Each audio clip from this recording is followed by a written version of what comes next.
Siz buga чейин өнөр адамы катары белгисиз. Бул парламенттеги сиздин вазифаңыз, ролуңуз кандай маселени көтөрөйүн, бийлик менен көз карашыңыз кандай болот деген пикирде барсыз? Биз эң биринчи мамлекетибиздин эртеңи эгемендигин сакташыбыз керек. Экинчи нерсе, биз мандатты бизге байлык берген эмес, бийлик берген эмес, бизге мандатты эл берген. Ошол мандат элге иштеш керек, элдин үнүн жеткириш керек, элге иштеген мыйзамдар жазылыш керек, жана көзөмөлдөнүш керек. Бул парламенттин курамы кандай болот? Азыр мисалы кесиптештериңиз менен мындай узата сүйлөшүп келатасыз. Кандай деп баалап атасыз?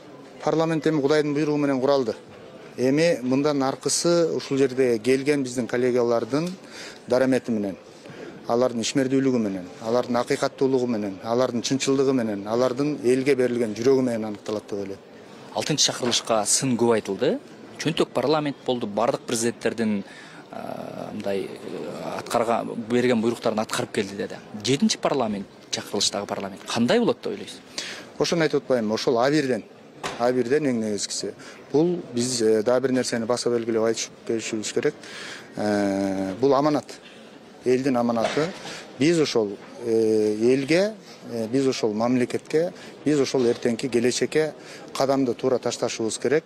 6 парламент кандай болгондугу тууралуу баарына маалым, бирок 7 чакырылыштын парламентти кандай болушу ар биринин А1инен жана деңгээлинен.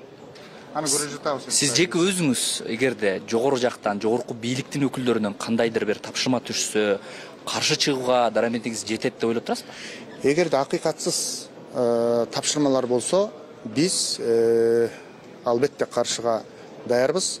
Анткени биз элдин тапшырмасын аткарганы келдик.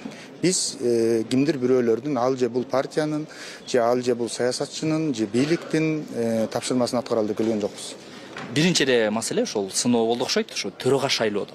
Талант Мамытовдун аты аталып атат. Сиз ага каршы турууга же силер менен макулдашылбай коюлган талапкерге сиз оюңуз, пикириңизди билдиресизби? Бул боюнча азыр бул жерде бир эле талапкер эмес, бир нече талапкер көрсөтүлүшү мүмкүн.